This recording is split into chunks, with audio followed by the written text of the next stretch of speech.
నన్నెంతగా ప్రేమించితివో నిన్నంతగా దూషించితినో. Okay, ద్వితీయోపదేశ కాండం 11 అధ్యాయము 27 అధ్యాయము 28 వచనం. నేను Go మీకు ahead. ఆజ్ఞాపించు దేని దేవుడైన యెహోవా ఆజ్ఞలను మీరు వినిన ఎడల దీవెనయు, మీరు మీ దేవుడైన యెహోవా ఆజ్ఞలను వినక నేడు నేను మీకు ఆజ్ఞాపించు మార్గమును విడిచి మీరెరుగని ఇతర దేవతలను అనుసరించిన ఎడల శాపమును మీకు కలుగును. శాపంనే నీకు కలుగును. అంటే చాలా క్లియర్ గా ఉన్నది. శాపం అక్కడి నుంచి వచ్చింది, దేవుని దగ్గర నుంచి వచ్చింది. దీవెన అక్కడి నుంచి వచ్చింది, దేవుని దగ్గర వచ్చింది. చాయిస్ మంది, దేవుడు ఈడు కానీ చాయిస్ మంది. ఓకే, చాయిస్ మనకి ఎందుకు ఇచ్చాడు అంటే దేవుడు మన డిసిజన్ తీసుకోవాలి ఈ సంసారంలోన, మనం దీవించబడాలా, మనం శపించబడాలా. ఓకే, మనం చేసే క్రియల అనుసారంగా మనము బ్లెస్ అవుతామో కర్స్ అవుతాము. ఓకే, ద్వితీయోపదేశ కాండం 28 అధ్యాయం వచనం 2వ వచనం చూద్దాం. నీవు నీ దేవుడైన యెహోవా మాట శ్రద్ధగా విని శ్రద్ధగా విని నేడు నేను నీకు ఆజ్ఞాపించుచున్న ఆయన ఆజ్ఞలన్నిటినీ అనుసరించి నడుచుకొనిన ఎడల నీ దేవుడైన యెహోవా భూమి మీదనున్న సమస్త జనముల కంటే నిన్ను హెచ్చించును. దేవుడు చాలా క్లియర్ గా ఉన్నది. ఏం చెప్తున్నాడు? నీకిచ్చే ఆజ్ఞలు నువ్వు పాటిస్తే అన్ని నీకు దొరుకుతాయి, ఏవి ప్రాబ్లం రాదు. ఇక్కడ అన్ని నువ్వు ఊహించుకున్నా, నువ్వు అడిగేవి అన్ని సమకూర్చే బాధ్యత అవది దేవుంది. దాని కండిషన్ ఏంటి పెట్టాడు? నువ్వు నాకు మాటలు వినాలా, నా ఆజ్ఞల మీద గాయకుండా ఉండాలా. ఓకే, అలాగా గాయకుండా ఉండాలా. డెలిగేట్లీ అంటే శ్రద్ధగా నువ్వు వినాలా. శ్రద్ధగా వింటేనే నేను I will bless you. Second వచనం చూడమా. నీవు నీ దేవుడైన యెహోవా మాట వినిన ఎడల ఈ దీవెనలన్నీ నీ మీదకు వచ్చి నీకు ప్రాప్తించును. ఓకే, వినల ఏంటవుతుంది? ఇవన్నీ పోతాయి. ఓకే, నువ్వు వింటే నీకు ఇవన్నీ వస్తాయి, వినకపోతే ఏంటవుతాయి? ఇవన్నీ పోతాయి. నువ్వు దేవుని ఆజ్ఞలను సరిగించలే. ప్రభు యేసుక్రీస్తు మనకి ఇచ్చింది ఎన్ని ఆజ్ఞలు? 2 ఆజ్ఞలు ఇచ్చాడు. ఆ 2 ఆజ్ఞలు ఈ 10 ఆజ్ఞలకి ఈక్వల్ గా ఉంటాయి. ఓకే, దానికన్నా ఎక్కువైనా చెప్పొచ్చు. ఓకే, మొదటి ఆజ్ఞ ఏంటంటే నీ దేవుడైనా యెహోవాను పూర్ణ హృదయంతో పూర్ణ గుడ్. ఓకే, 2 ఆజ్ఞ నీ పొరుగువాడికి నీ వల్ల నీ పొరుగువారిని ప్రేమించును. ఈ 2 ఆజ్ఞలు చాలా ఇంపార్టెంట్ గా ఇచ్చాడు. ఓకే, ఈ 2 ఆజ్ఞలు మనం పాటిస్తున్నామా? ఎన్ని పాటిస్తున్నారు? ఇంకా ఆజ్ఞలు ఉన్నాయి, ఇంకా చెప్తాను. ఓకే ఓకే, ఇక్కడ మనం ఆపుదాం కొంతసేపు. ఇక్కడ ఆపి కొంతసేపు చూద్దాం. ద్వితీయోపదేశ కాండం 28 అధ్యాయం. ఓకే, ఇప్పుడు మనం చదవము. ఓకే, ఇది మీరు నోట్ చేసుకోండి. ఓకే, ఇది మీరు ఇంట్లో చదవండి. ఇది నేను నెక్స్ట్ వీక్ కంప్లీట్ చేస్తాను. ఓకే, ఈ ద్వితీయోపదేశ కాండం 28, డిటోనమీ చాప్టర్ 28 1 to 14 చూస్తే, చాప్టర్ 1 వర్స్ 1 to 14 చూస్తే దే ఆర్ ద బ్లెస్సింగ్స్. అంటే అవి ఏంటి? ఆశీర్వాదం, దీవెనలు. ఓకే, అదే 15 నుంచి 68 వరకు చూస్తే అవేంటి? శాపాలు. ఆశీర్వాదాలు తక్కువ ఉన్నాయి, శాపాలు చాలా ఎక్కువ ఉన్నాయి. ఇది కంపల్సరీ మీరందరూ చదవండి. ఇవాళ మీరందరూ ఎన్ని మందిరో ఇక్కడ ప్రాబ్లమ్స్ వచ్చారో వాళ్ళందరూ దీనిలోన అక్కడొక దగ్గర ఉంటారు. చాలా మంది ఏం చెప్తారంటే యేసుక్రీస్తు శిలువ పైన శాపం తీసుకున్నారు. ఎన్ని మంది నమ్ముతున్నారు? హల్లెలూయా చెప్పండి. నమ్ముతున్నారా? మళ్ళీ ఎందుకు కష్టపడుతున్నారు? శాపం మీద శిలువ పైన యేసు ప్రభు తీసుకున్నాడు. శాపం మీద ఫినిష్ చేశాడు. ఇట్ ఈస్ ఫినిష్డ్ అన్నాడు ఆయన. కానీ స్టిల్ ఆయన ఒక చిన్న కండిషన్ పెట్టాడు. ఏం కండిషన్? ఆయన మాటలు విని ఆజ్ఞ పాటించు. ఆయన మాటలు విని ఆయన ఆజ్ఞలు పాటించినప్పుడే ఆ శాపాలు నీ మీద నుంచి పోతాయి. మనం యేసు ప్రభు దీనికి నేను రెఫరెన్సెస్ ఇప్పుడు చెప్పను, ఇవన్నీ నేను చెప్తాను ఎందుకంటే కొంచెం బ్రీఫ్ గా ఇస్తున్నాను మీకు. యేసు ప్రభు గురించి మనం చూస్తున్నప్పుడు యేసు ప్రభు ఎన్నో మందికి స్వస్థత చేశారు. మీరందరికీ ఇప్పుడు రెఫరెన్సెస్ చూపించక్కర్లేదు. ప్రతి చోట ఒకే మాట చెప్పాడు, నీ పాపాలు క్షమించబడాయి. నీ పాపాలు క్షమించబడాయి అంటే రోగాలు మాక్సిమం వచ్చాయి శాపం వల్ల. ఒకటో రెండో కేసెస్ లోన వదిలేస్తే తక్కిన అన్ని కేసెస్ లోన ఆయన చేసింది ఏంటంటే నీ పాపాలు క్షమించబడాయి.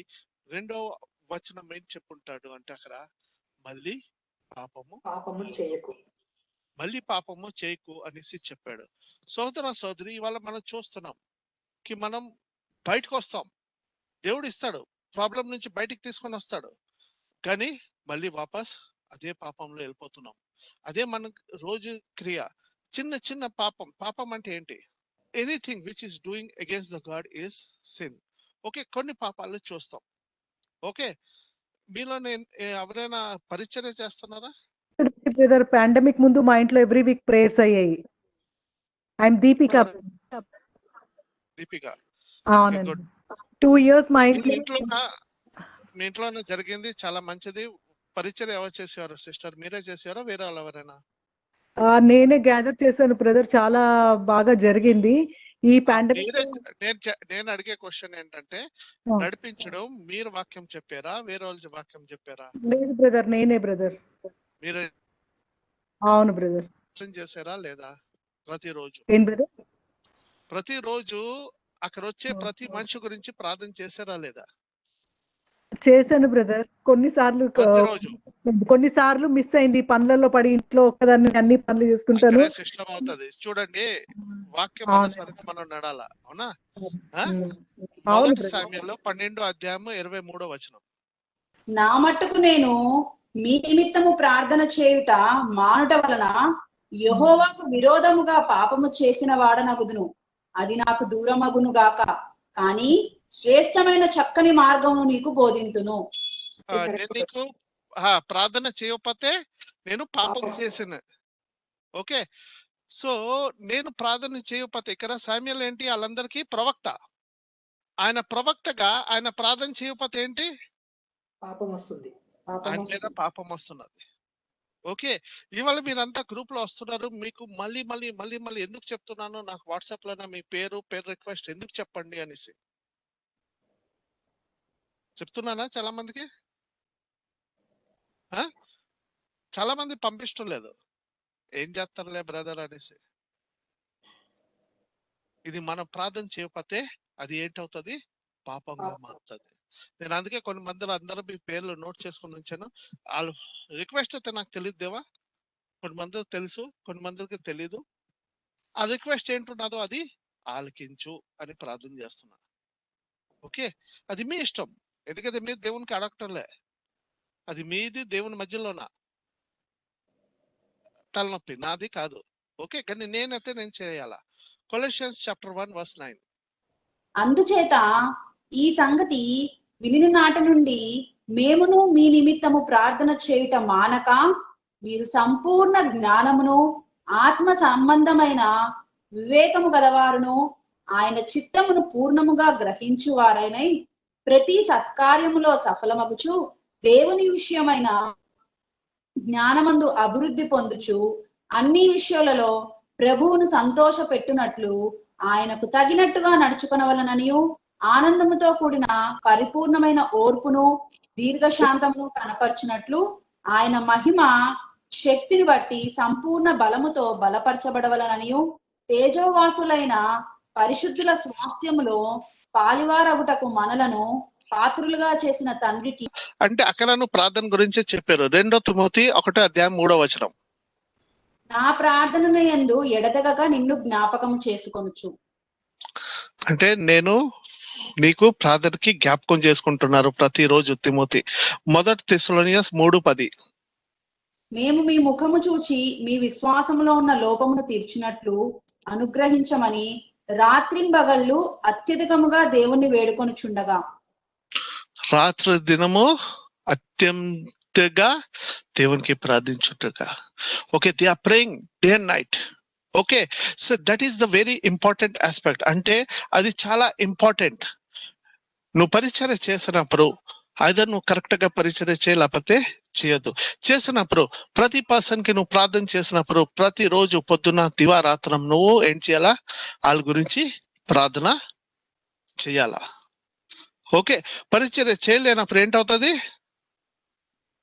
ప్రార్థన చేయలేనప్పుడు పాపం పాపం అవుతున్నది. ఓకే, సోదర సోదరి, ఇది ఒక శాపం కింద వస్తుంది. మన చిన్న చిన్న తప్పులు చేసిన వల్ల మనం శాపగ్రస్తంగా అవుతాం. ఫస్ట్ పాయింట్ ఏంటంటే not hearing the God's voice. అంటే దేవుని వాయిస్ మనం వినకుండా ఉన్నప్పుడు, ఇది తప్పు అని తెలిసినప్పుడు, తప్పు చేసినప్పుడు ఏంటవుతుంది? అది శాపంగా మారుతుంది. మనకి తెలుసు అది తప్పు. చాలా మంది ఏం చేస్తారు? తప్పు చేసి నేను క్షమాపణ అడిగేసుకుంటాను, నేను దానికి శిక్షణను ఉంటది. అలా కాదు. ఓకే, దేవుడు అలాగా బ్లెస్సింగ్స్ ఇస్తాడు, అలాగా శిక్షణను ఇస్తాడు. చిన్న చిన్న తప్పులకి దేవుడు పనిష్మెంట్ చేస్తాడు. ఓకే, చాలా జాగ్రత్తగా మనం ఉండకన్ క్రానికల్స్ చాప్టర్ 31 verse 4 to 6.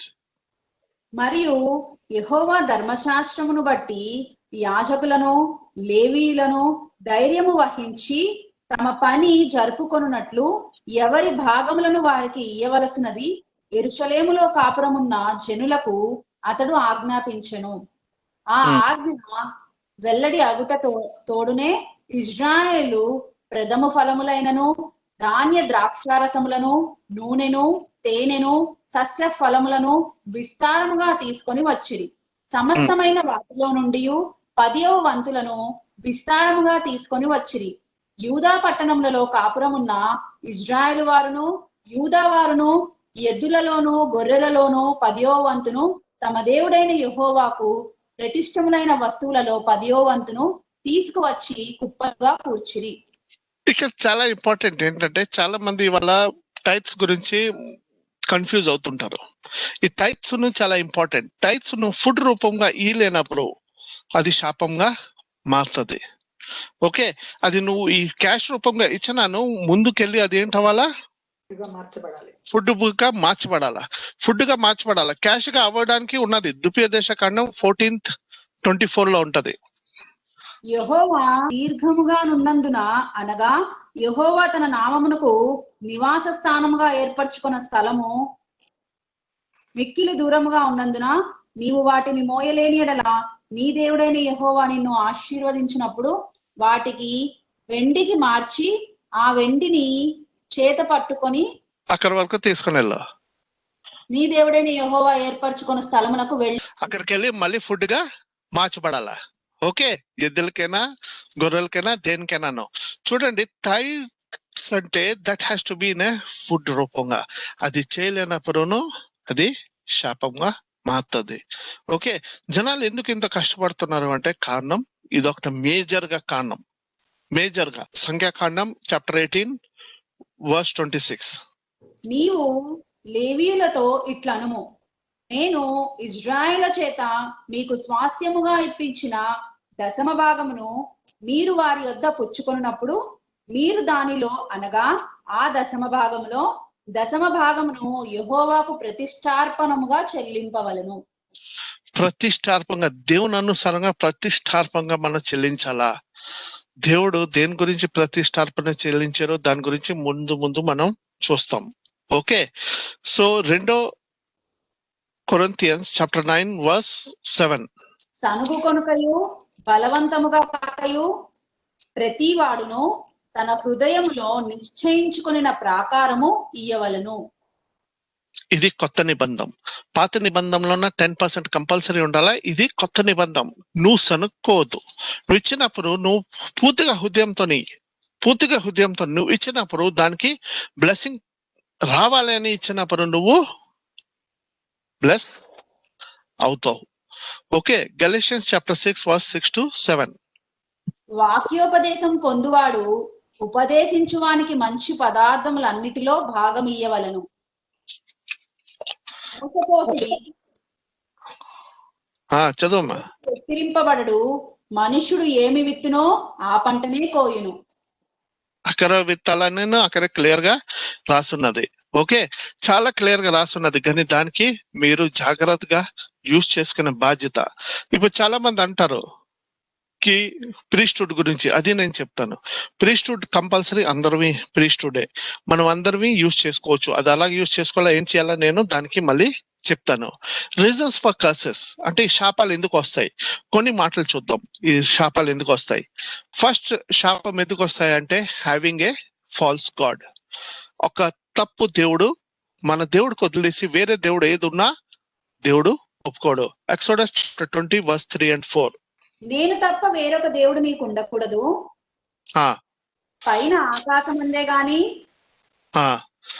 పైన ఆకాశం పైన గాని, కింద భూమి అందే గాని, భూమి అందే గాని, భూమి కింద నీళ్ళ అందే గాని, భూమి కింద నీళ్ళనే గాని,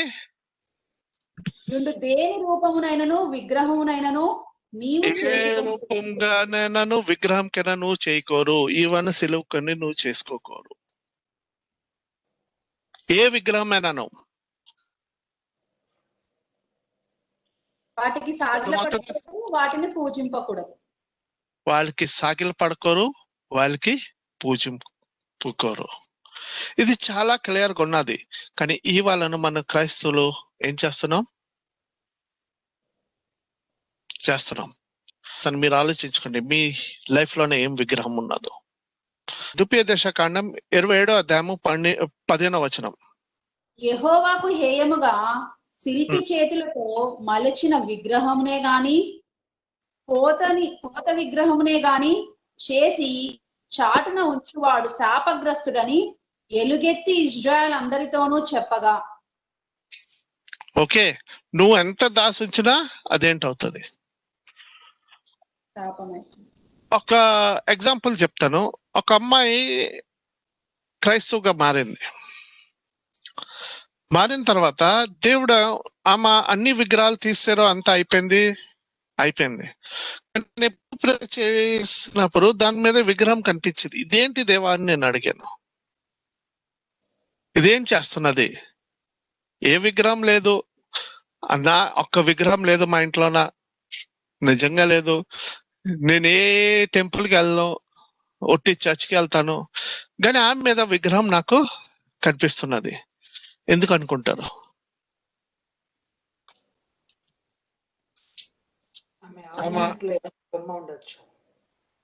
కాదు, ఆమె ఎర్లీ మార్నింగ్స్ సూర్యుడికి చూసి నమస్కారం చేసుకుంటది. లైట్ వెలిగితే లైట్కి చూసి నమస్కారం చేసుకుంటది. అది దేవుడు నాకు చూపించిన తర్వాత, నేను చెప్పిన తర్వాత ఆమె దాని నుంచి విడుదల పొందింది. చూడండి, అది చాలా చిన్నది అనుకుంటారు, అవునా? చాలా మంది డబ్బుకి ఇలాగా కింద పడిపోతే ఎత్తి ఏం చేస్తారు? మొక్కుకుంటారు. ఇంకా దేవుడా, నీ తల దేని ముందును ఏంటవుకోరు, వంచుకోరు అని క్లియర్గా వాక్యం చెప్పింది. మరి ఎందుకు? డబ్బు ఏంటి అంత పెద్దదా? మీకు తెలుసా, కొత్త నిబంధనలోన యేసు ప్రభు వెళ్ళిపోయిన తర్వాత ప్రవక్తల దగ్గర డబ్బు తెచ్చి పెట్టినప్పుడు, వాళ్ళంతా అమ్మేసి డబ్బు తెచ్చి పెట్టినప్పుడు వాళ్ళు అక్కడ పెట్టారు. వాళ్ళు తల మీద పెట్టలేదు, లేకపోతే టేబుల్స్ మీద పెట్టలేదు, వాళ్ళు కాలు కింద పెట్టారు, అవునా? పాదముల దగ్గర పెట్టారు. అందుకే డబ్బులు అక్కడ ఉండాలా, పాదం దగ్గర ఉండాలా. ఓకే, చాలా సార్లు నాకు అలాగ అనిపించింది. ఒక చర్చిలో నేను చేసినాను, డబ్బు తెచ్చిస్తే కింద పెట్టాను. హలో, డబ్బు సార్ అన్నాను. ఏం కాదు, కింద పెట్టాను. అంతే డబ్బైనా కింద పెట్టాను. పుల్పిట్ మీద కింద పెట్టి వెళ్ళిపో అన్నా. నీకు దేవుడికి ఇచ్చేది ఉండదు కదా, దేవుడికి నాకంత అవసరం లేదు, నేను దాన్ని ముట్టుకోను. నా చేతికి ఇవ్వాలన్నా, నేను ముట్టుకోనన్నా, నాకు సంబంధం లేదు. ఈ చర్చ నాది కాదు, నేను ఇక్కడ పరిచయం చేయడానికి వచ్చాను. మీకు ఏది ఇచ్చినా ఈ సంఘంది, ఆ సంఘంకే వెళ్ళాలా, నాకు కాదు అని చెప్పిన. అది పాదం దగ్గరికి అక్కడ పెట్టించినప్పుడు ఆ మనుషుడు చాలా పెద్దగా దీవించబడాడు, సాక్ష్యం తీసుకొని వచ్చాడు నేను చాలా దీవించబడాను అనేసి. చూడండి, దేవుడు ఎప్పుడైనా ఆయనకు వదిలేసి వేరేవాడికి నువ్వు రెస్పెక్ట్ ఇస్తే he will not agree for it. Okay, దేవునికి వదిలేసి వేరే వాళ్ళకి ఎవరికి రెస్పెక్ట్ ఇవ్వడానికి ఒప్పుకోడు. ఓకే, రెండో మాట, నీ neighbour against if you do or do anything that also God will not accept it. ద్వితీయోపదేశ కాండం 27:17 తన పొరుగువాని సరిహద్దు రాయిని తీసివేయువాడు శాపగ్రస్తుడని చెప్పగా. నీ పొరుగువాడికి సరిహద్దు రాయి అంటే నువ్వు ఆడిది ఆక్రమించుకున్నా, నువ్వు ఏదైనా చేసినా అది శాపంగా మారుతుంది. ఆడిది ఏది ఆక్రమించుకున్నా నీకేంటి మారుతుంది? శాపంగా మారుతుంది. చూడండి, ₹1 నువ్వు అది తీసుకున్నా, ఆయన దగ్గర లాక్కున్నా, అదేంటవుతుంది? శాపంగా మారుతుంది. ఈ శాపాల గురించి నాకు ఇవాళ దేవుడు ఎందుకు చెప్పన్నాడంటే మనందరం ఈ శాపాల నుంచి ఏంటవ్వాలా? విడుదల పొందుకోవాలా. ఈ శాపాల నుంచి కంప్లీట్ గా విడుదల పొందుకోవాలా. ఇంకా ఎవరిలోన సిక్నెస్ వండుకోరు, ఎవరిలోన ఈ వ్యాధి వండుకోరు, ఎవరిలోన అలాంటి ప్రాబ్లం వండుకోరు. ఈ సమయంలోన మనం ఇంకొక పాటలో వెళ్దాం. ద్వితీయోపదేశ కాండం 27:16 తన తండ్రినైనను తన తల్లినైనను నిర్లక్ష్యము చేయువాడు శాపగ్రస్తుడని చెప్పారు. ఆయన ఏంటవుతారు? శాపగ్రస్తుడు. ఇప్పుడు ఎవరు తల్లి తండ్రి? ఒక ఫ్యామిలీకి, ఒక హస్బెండ్ కి, ఒక వైఫ్ కి ఎవరు తల్లి తండ్రి? ఎన్ని మంది తల్లిలు ఉంటారు? 8 తల్లిలు ఉంటారు. ఆయన తండ్రి. ఇక్కడ భూమిలో ఇచ్చే తండ్రి గురించి ఇక్కడ మాట్లాడుతున్నాడు. ఇక్కడ 2 తల్లులు ఉంటారు, 2 తండ్రులు ఉంటారు. వైఫ్ సైడ్ లో నన్ను తండ్రి ఉంటాడు, హస్బెండ్ సైడ్ లో నన్ను తండ్రి. ఇద్దరికి తండ్రిగా భావిస్తారు. నువ్వు ఇటు పక్కను డిస్రెస్పెక్ట్ చేసినప్పుడు అది ఏంటి మారుతుంది? శాపంగా మారుతుంది. ఖండించడం కాదు, ఖండించడం వేరే, డిస్రెస్పెక్ట్ చేయడం వేరే. తప్పుకి ఖండించడం తప్పు కాదు, కానీ డిస్రెస్పెక్ట్ చేయడం, కావాలని మనం ఎవరికైనా అది చేసినప్పుడు అదేంటవుతుంది? శాపంగా మారుతుంది. Okay, injustice to the week. 4th point, మనం ఎవరైనా వీక్ పర్సన్స్ కి ఇంజస్టిస్ చేసినప్పుడు అది మనకి శాపంగా మారుతుంది.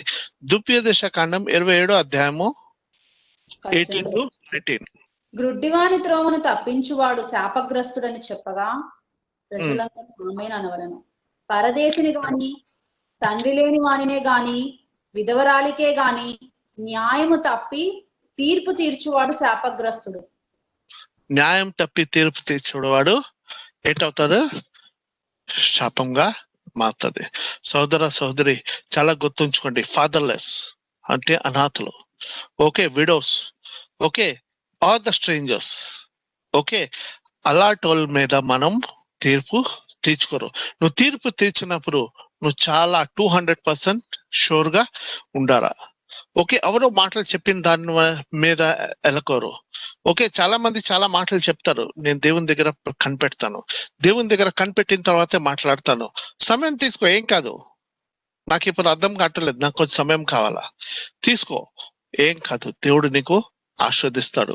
ఓకే, కొన్నిసార్లు నువ్వు ఊరుకోవడమును బెస్ట్ వే. నువ్వేం తీర్పు తీర్చలేనప్పుడు నువ్వు ఊరుకోవడమే బెస్ట్. నువ్వు ఊరుకొని ఉండటం చాలా బెస్ట్.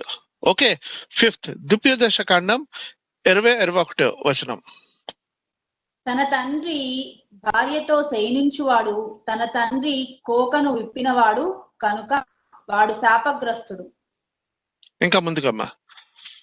ఏ జంతువుతోనైనను శయనించువాడు శాపగ్రస్తుడు. ఇంకా ముందుకి. తన సహోదరునితో అనగా తన తండ్రి కుమార్తెతో కాని తన తల్లి కుమార్తెతో కాని శయనించువాడు శాపగ్రస్తుడు. ఇంకా ముందుకి. తన అత్తతో శయనించువాడు శాపగ్రస్తుడు. ఇంకా ముందుకి, కపటము తన పొరుగువానిని కొట్టువాడు శాపగ్రస్తుడు. ఇంకా ముందుకి. నిర్దోషికి ప్రాణహాని చేయుటకు లంచము పుచ్చుకొనివాడు శాపగ్రస్తుడు. లంచం పుచ్చుకుని వాడును శాపగ్రస్తుడు. అంటే illegal sex and taking bribe are equally cursed. గుర్తొస్తున్నావా? ఓకే, ప్రతిదీ నీకు దేవుడు ఇచ్చాడు ఒక భార్య, భార్యకి ఇచ్చాడు ఒక భర్త. That is the only way. Okay, apart from that anything what you see that is a sin. దానికి వదిలేసి ఇంకేదైనాను మీరు వెళ్ళినప్పుడు ఏంటవుతుంది? ఆలోచించినాను అదేంటవుతుంది? పాపం. శాపంగా మారుస్తుంది. ఒట్టి చేసిన వల్ల కాదు, నీకు ఆలోచన వచ్చినాను శాపంగా మారుతుంది. నీ ఆలోచనను ఏం చేస్తుంది? శాపంగా తీసుకొని వస్తుంది. అలాగే బ్రైబ్ తీసుకున్నప్పుడు, ఇన్నోసెంట్ పర్సన్స్ దగ్గర బ్రైబ్ తీసుకున్నప్పుడు this becomes a curse. Okay, Zechariah 5వ అధ్యాయము 1-4 చూస్తే stealing is also a curse. దొంగలాడడం. నేను మరలా తేరి చూడగా ఎగిరిపోవు పుస్తకం ఒకటి నాకు కనబడెను. మీకేమి కనబడుచున్నదని అతడు నన్ను అడగగా, నేను 20 మూరల నిడివియు 10 మూరల వెడల్పు గల ఎగిరిపోవు పుస్తకం ఒకటి నాకు కనబడుచున్నది అంటిని. అందుకతడు నాతో ఇట్లనెను, ఇది భూమి అన్నంతట మీదికి బయలు వెళ్ళు శాపమే.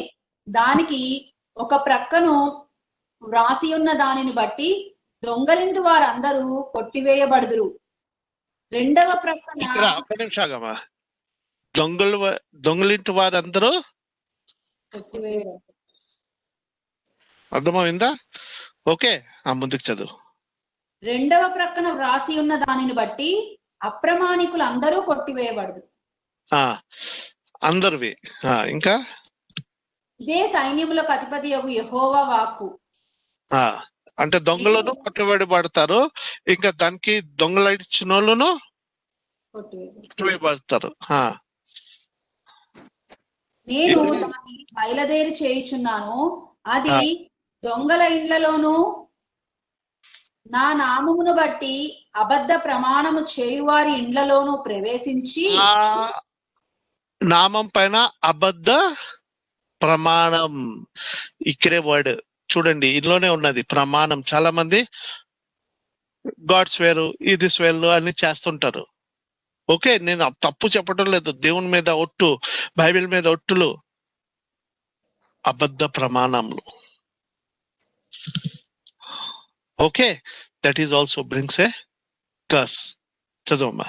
నా నామమును బట్టి అబద్ధ ప్రమాణము చేయువారి ఇండ్లలోను ప్రవేశించి వారి ఇంట్లో నుండి వాటిని, వాటి దూలములను, రాళ్లను నాశనము చేయును. వాళ్ళందరికీ దేవుడు ఏం చేస్తాడు?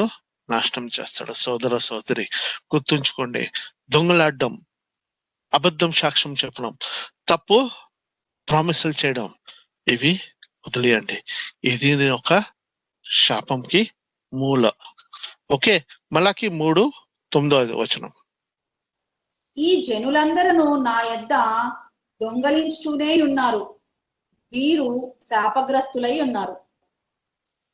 దేవుని దగ్గరను దొంగలాడుతున్నారు. ఓకే, అందులో చాలా వెరైటీస్ ఉన్నాయి దొంగలాడడం దాని గురించి. దానికి మనం తర్వాత చూద్దాం. దేవుని దగ్గరను మీరు దొంగలాడినప్పుడు ఏంటవుతుంది? శాపంకి వస్తుంది. అందులోన మనము ఏం దొంగలాడుతున్నాం? మనం దేవునికి టైం ఇవ్వటం లేదా? నువ్వు దేవుడికి ఒట్టి డబ్బే కాదు, డబ్బు ఎవరికి వెళ్తుంది? పేదలకు వెళ్తుంది, లేకపోతే దేవుజనుడికి వెళ్తుంది, లేకపోతే వేరే కార్యంకి వెళ్తుంది. దేవుని దగ్గర వరకు వెళ్తావు.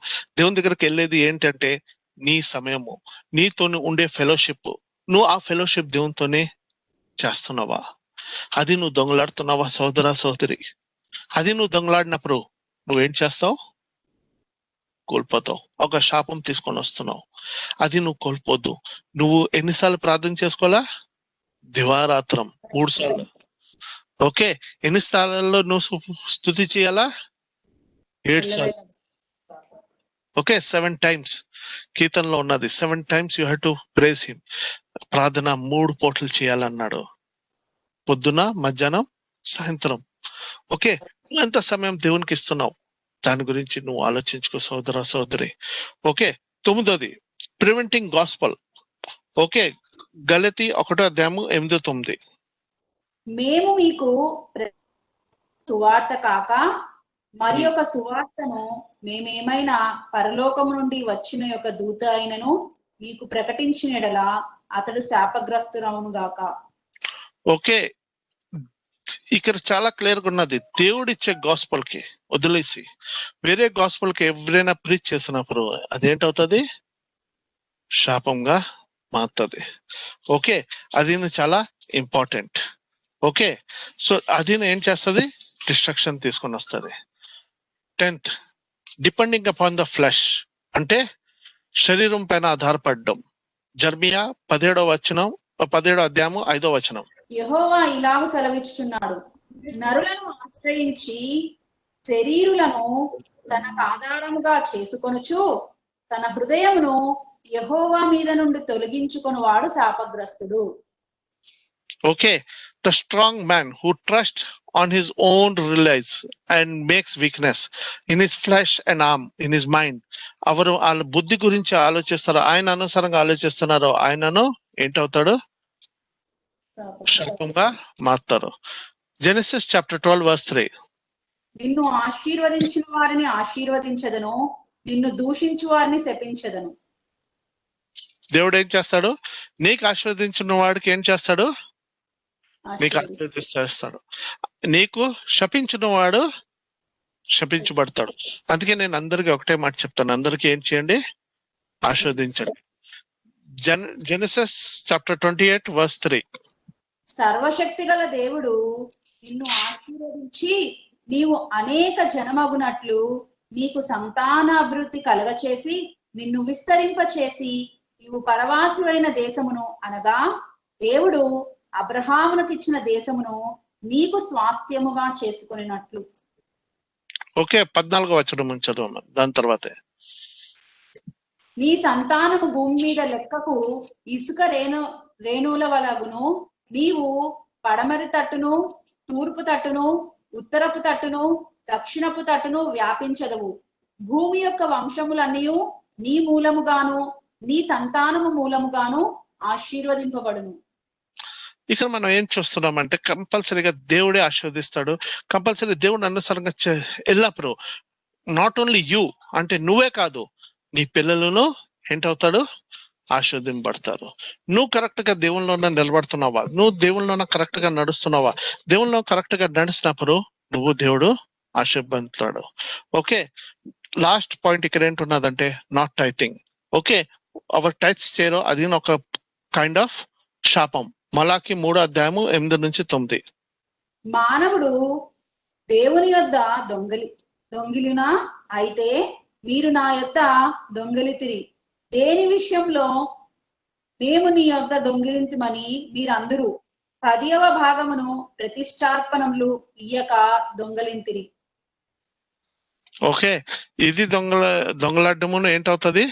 శాపంగా మారుతుంది. ఓకే, ఇక్కడ నేను ఒకటే చెప్తాను చాలా మందికి.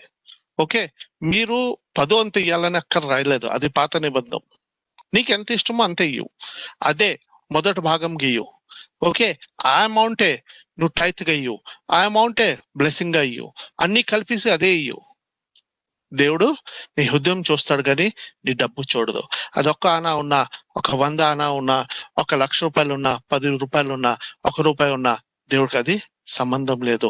అది నువ్వు పూర్తిగా హృదయంతో ఇచ్చేవా, పూర్తిగా మనసుతో ఇచ్చేవా, పూర్తిగా ప్రార్థనతో ఇచ్చేవా, పూర్తిగా శక్తితో ఇచ్చేవా, అంతవరకు దేవుడు చూస్తాడు. నీ హృదయం దేవుడు ఆలకిస్తాడు, నీ హృదయంకి దేవుడు బ్లెస్ చేస్తాడు. కంపల్సరీ దేవుడు దీంట్లోన బ్లెస్ చేస్తాడు. సమయంలో కొన్ని వాక్య భాగాలు చూద్దాము, చాలా ఇంపార్టెంట్. చూద్దాం. Genesis chapter 27:13. అయినను అతని తల్లి, నా కుమారుడా, నా శాపము నా మీదకు వచ్చునుగాక, నీవు నా మాట మాత్రము విని పోయి వాటికి నా యొద్దకు తీసుకొని రమ్మని చెప్పగా. ఓకే, నా పాపం నా మీద వచ్చును గాక, ఇలాంటి మాట్లాడడమును ఏం చేస్తుంది? నీ మీద శాపము తీసుకొని వస్తుంది. నేను తప్పు చేస్తే నా మీద శాపం రావాలా? ఎందుకు? నువ్వు తప్పు చేయవా? ఎప్పుడైనా ఇవాళలో నన్ను తప్పు చేయకుండా ఉన్నావా?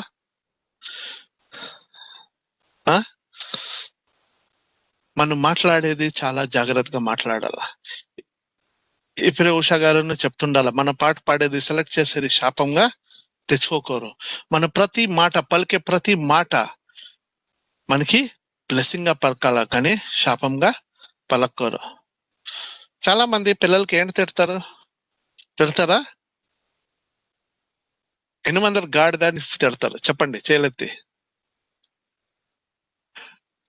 లేకపోతే ఇంకేదో ఒకటి తిడతారా లేదా మీ పిల్లలకి? ఎందుకు? ఆయన అలాగ అయిపోవాలనా? నీ మాటకి దేవుడు ఆలకించి అది చేసేస్తే ఏంటవుతుంది? ఒప్పుకుంటావా? మళ్ళీ ఎందుకు తిట్టడం? తప్పు చేశాడు, నువ్వు దెబ్బ కొట్టు, ఏం కాదు, కానీ నీ నోరు తప్పుగా యూజ్ చేయొద్దు. Okay, Matthew chapter 27 verse 24 and 25. అక్కడ జూయిష్ ఏంటంటారంటే, let his blood be upon me and my descendants. అంటే ఏం చేశారు అక్కడ? యూదులు ఏం చేశారు?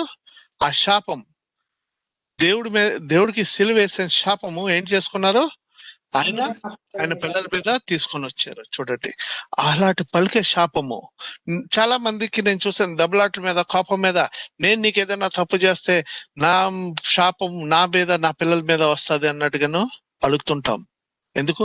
నువ్వు కరెక్ట్ గా చూసేవా? నువ్వు ఏదైనా తప్పు చేయకుండా ఉన్నావా చిన్నప్పటి నుంచి? అప్పుడు ఇలాంటివి పలకొద్దు. నువ్వు శాతానికి చోటు ఇచ్చావు అంటే అది క్లెయిమ్ చేసుకుంటది. ఇది చోటు ఇచ్చింది, నేను ఇక్కడ క్లెయిమ్ చేసుకుంటానని. సోదర సోదరి, ఎప్పుడైనా దానికి క్లెయిమ్ చేయడానికి సమయము ఇవ్వద్దు. ఓకే, ఇదందరూ చూసారు, అందుకే చదవక్కర్లేదు. పేతురును ఏం చేశాడు? దేవునికి 3 సార్లు డినై చేశాడు. ఓకే, పేతురు ఏం చేశాడు? యేసు ప్రభుకి డినై చేశాడు. That is also become a curse. Okay, అదేంటి? శాపంగా మారింది. నువ్వు దేవునికి డినై చేసినప్పుడు, ప్రతిసారి నువ్వు డినై చేసినప్పుడు నువ్వేంటవుతావు? శాపం తీసుకొని వస్తావు. డినై ఎలా చేస్తావు? నేను క్రైస్తవుడు కాదా అని చెప్తావా?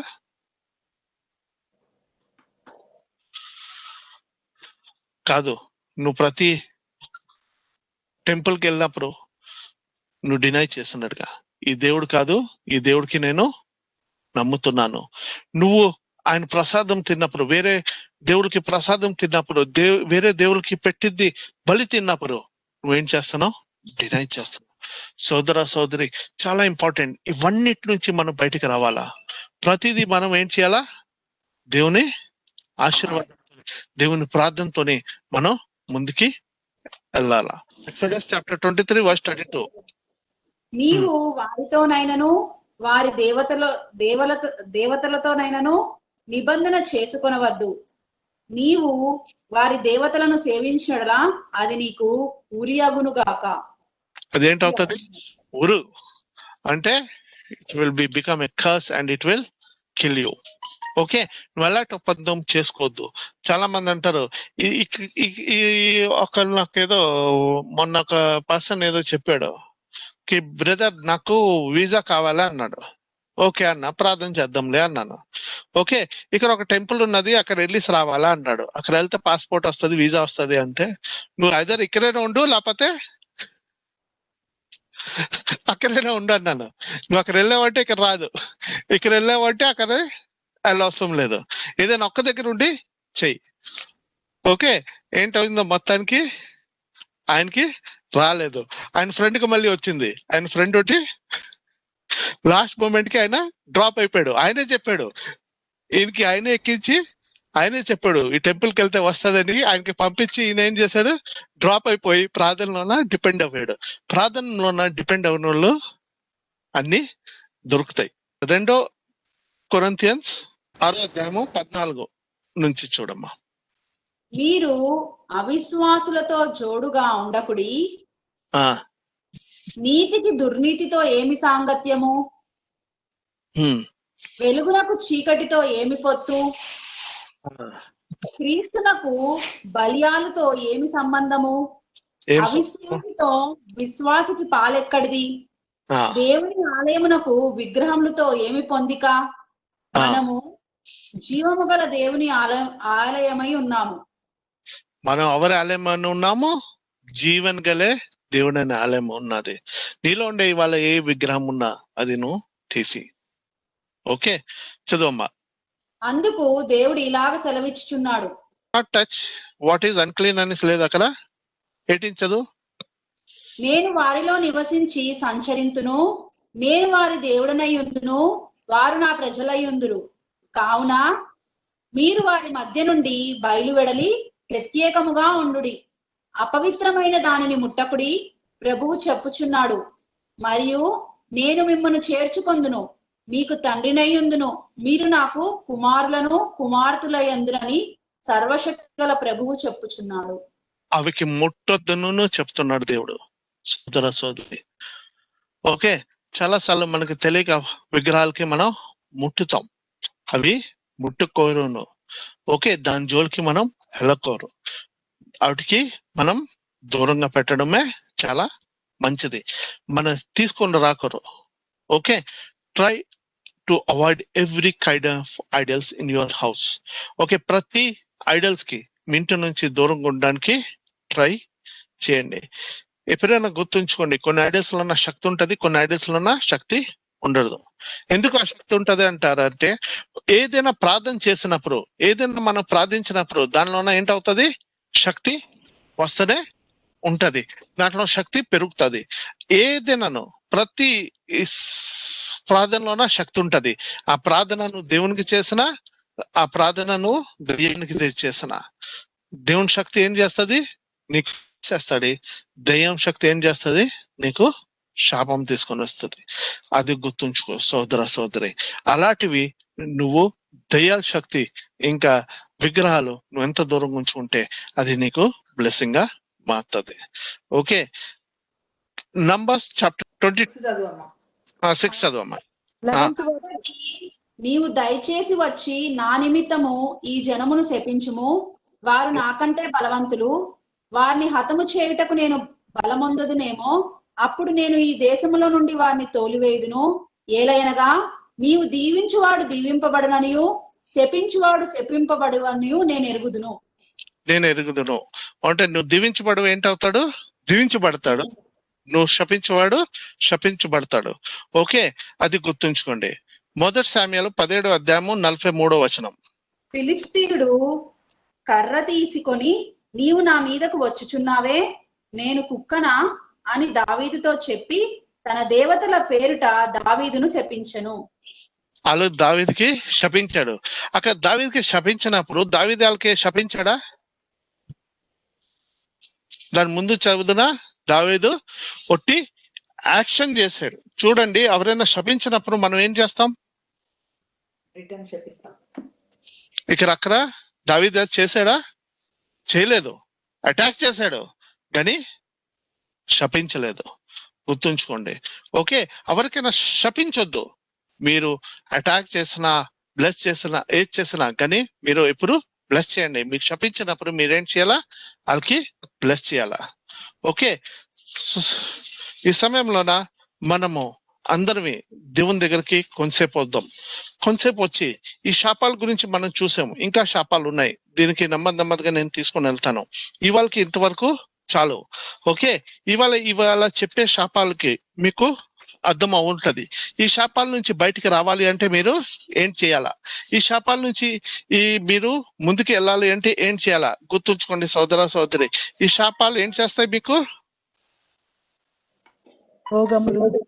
రోగంలో తీసుకొని వస్తాయి. ఓకే, ద్వితీయోపదేశ కాండంలోన చిన్న మాటలు చూసి మనం క్లోజ్ చేసుకుందాం. ఇవాళ ద్వితీయోపదేశ కాండం పూర్తిగా 28వ అధ్యాయం పూర్తిగా చదవండి. అందులోన 16వ అధ్యాయం చదివిస్తే curse upon the city and the field అంటే సిటీ మీదను కర్స్ రావచ్చు, ఫీల్డ్ మీదను కర్స్ రావచ్చు. కర్స్ అపాన్ ద ఫుడ్ రావచ్చు. 17th verse. ఓకే, పట్టణంలో నీవు శపింపబడదువు, పొలంలో నీవు శపింపబడదువు, నీ గంపయు పిండి పీసుకు నీ తొట్టియు శపింపబడును. అక్కడను శపింపబడతారు. Okay, curse upon to having the children and livestocks. Okay, 18th verse. నీ గర్భఫలము, నీ భూపంట, నీ ఆవులు, నీ గొర్రె మేకల మందలు శపింపబడును. ఇవన్నీను శపింపబడచ్చు. Okay, curse during the travel at all times. 19th verse. నువ్వు లోపలికి వచ్చినప్పుడు శపింపబడదు, వెలుపలికి వెళ్ళినప్పుడు శపింపబడదు. ఇవి శాపాలు ఎప్పుడు వస్తాయి అంటే నువ్వు తప్పు చేసినప్పుడు. సోదర సోదరి, ఈ తప్పు నుంచి నువ్వు బయటికి రావాలి అంటే నువ్వు ఒకటే ఏం చేయాలా, దేవుని దగ్గరికి వచ్చి ఆయన చిందించే రక్తం ద్వారా నువ్వేం చేయాలా, కడగబడాలా. ఇవాళ నువ్వు కడగబడడానికి రెడీగా ఉన్నావా సోదర సోదరి? దేవుని దగ్గరికి రండి, ప్రార్థన చేసుకోండి. దేవా, ఇప్పటి వరకు నేను చేసింది తప్పులకి నాకు క్షమించు దేవా, నాకు క్షమించు దేవా, నాకు క్షమించు దేవా. అలాంటి ఇవాళ చెప్పే శాపాల్లోనే నువ్వు ఏదైనా చేసింది ఉంటే నువ్వు ఇప్పుడే దేవుని దగ్గరికి అడుగు. నా దగ్గర అడగక్కర్లేదు, నువ్వు దేవుని దగ్గరికి అడుగు. ఏదైనా చేసేవంటే ఇవాళ నేను చెప్పేది ప్రతి దాంట్లోన ఏదైనా నువ్వు చేసుంటే ఇప్పుడే నువ్వు దేవునికి అడుగు. నీకు క్షమించే దేవుడు ఎవరు నీకున్నాడు? క్షమించే దేవుడు ఉన్నాడు మనకి. నన్నెంతగా ప్రేమించితివో నిన్నంతగా దూషించితినో, నన్నెంతగా నీ వెరిగితివో